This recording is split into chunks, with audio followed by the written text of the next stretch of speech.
What's up, guys? Here with David Smart's first place Megacolony deck profile, and yeah, here we go. Okay, so I played Megacolony, obviously, and I came in first place for the buy card here. So Nice. So we're gonna start with grade 3s. We're running Spark Hercules. He's their main card, the VR. He stands all of your rested cards, which is important for comboing with your other cards. And then he also has another skill to put your rearguards in the soul to get a lot of power, depending on how many rearguards your opponent has. He's pretty self-explanatory. He's a good card, enables your combos. Second is Stag Beetle. He's pretty self-explanatory.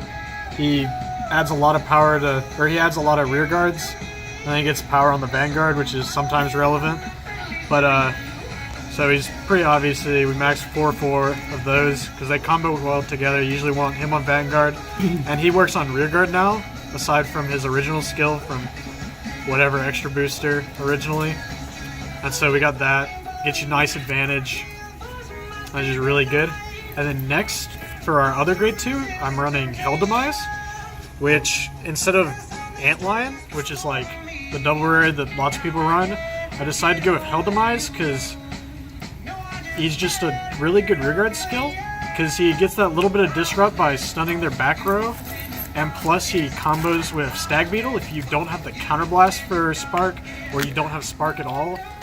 And so Antlion I found was kind of pretty situational, because like, yeah, he can just like win the game sometimes, but he doesn't get big enough, and there's not really enough power pump outside of like counterblasting a lot in one turn, and then like there's like the Phantom Black Wombo combo, but it's not that good because it's just a lot of discards, and it's kind of like a win harder card when you kind of want to just grind them out and not win all of a sudden.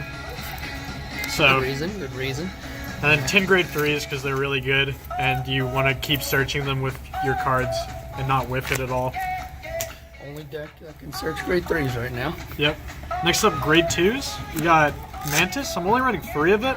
Instead of just, in fact, I'll go ahead and say I'm only running 3 of each of my grade 2s, so only 9 total. And why is that? And so I felt like grade 2s get really cluttered, because you always want to call your grade 3s, because Stag Beetle's always giving you lots of advantage.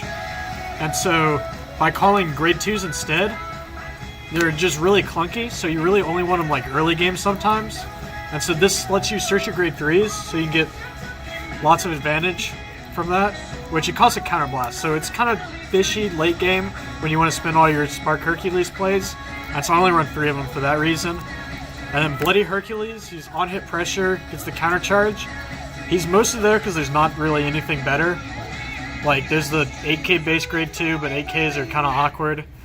And then Bloody Hercules, he also gets 15k by himself, which is really good for the Soul Blast. You end up with a lot of soul late game after you keep sucking up your rear guards for power, and so the 6k is just kind of free. Sometimes you can't afford it, but having on hit pressure makes people play way differently than they would otherwise, and since you have other pressure rear guards, it's just really good. So then next up we got Water Gang. He's a really good card. When you stand, you counterblast 1, put it into soul to draw 2, so it's a +1 immediately for a counterblast. And you can, there's just advantage. But again, it's kind of clunky and it's not always good, so I only run 3 of it. And that's kind of the reasoning for all of mine. Like, they're kind of awkward, and again, there aren't many options, so I just went more grade 3s and more grade 1s. Because grade 1s have more shield, and they're sometimes the same number anyway. Alright. And next up, grade 1s. We got Hornet. He's a nice on-hit skill. So he on-hit, search top 6 for a grade 3. If you add it to hand, then he goes into soul if he's on rearguard. So he's really good pressure. And like I said with pressure, like people play really strangely around it sometimes. And they'll like really want to guard it.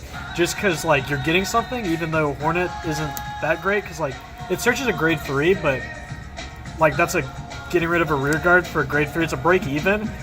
Now, if you like go further, like if you grab a Stag Beetle, then it's a plus, so it's like a break even into a plus, and so that's kind of fishy when you start calculating pluses anyway. But so yeah, Hornet's really good. Pressure's good because it makes people play strangely. Next up, Butterfly Officer is a really good card. It's one of the countercharge cards that they have. Megacolony has multiple cards that countercharge, which is kind of different for V-Series.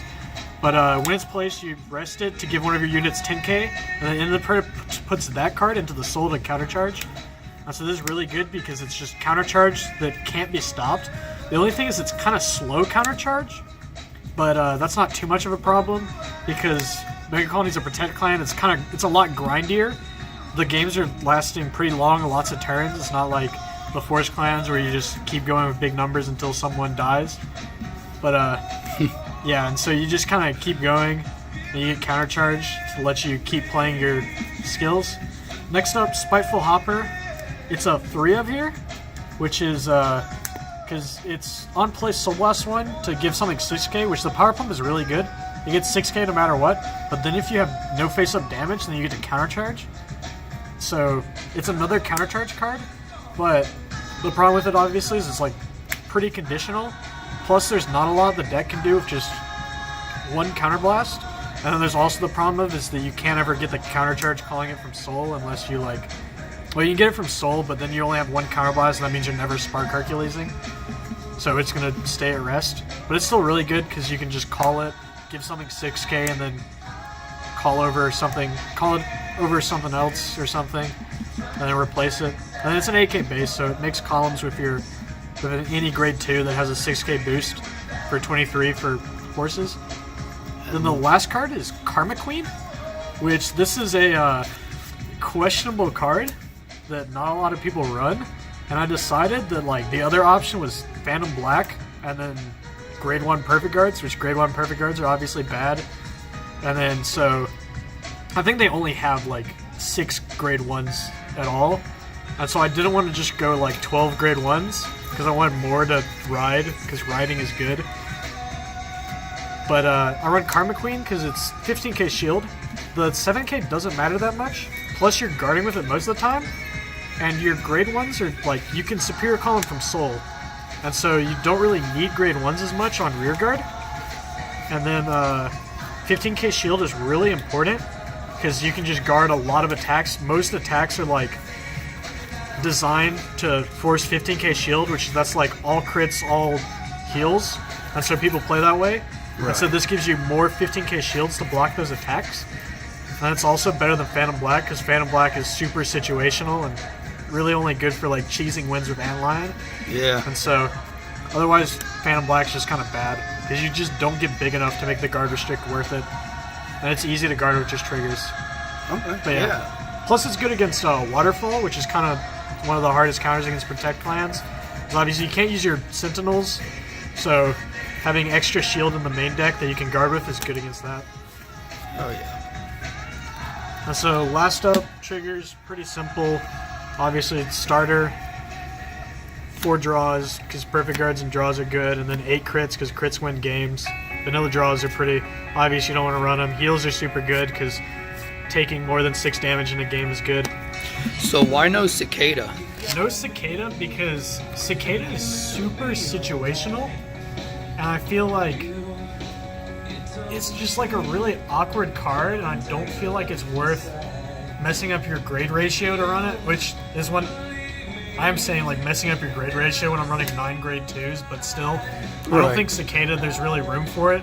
I'd rather have this stuff that actually does things than Cicada, which does something 1 turn out of the game, and if it doesn't do anything on that 1 turn, then it's just dead. Okay, yeah, good reason. And what were your matchups? My matchups, I played against Kagero today, and I played against OTT today, and then I played the mirror match once. And so... How do you think it did against the mirror match? The mirror match was cool. It's, I mean, some of it was, like, obviously any mirror match, like, if it isn't solved by skill, it's solved by luck, which, Vanguard, there's a lot of luck in it, obviously. Not too much, but there is luck in it, definitely. You can play around luck, but it's still there, and it's still a factor. But I feel like the mirror match, I feel like it went pretty well, having more shield. Obviously, they weren't running Karma Queens. Having The lists, we actually looked at each other's lists because we were friends, but they're pretty similar. But he ran more grade 2s, and I feel like having less grade 2s and more everything else is just really good. Okay. All right. Well, this has been a pretty good deck profile. I'll see you guys.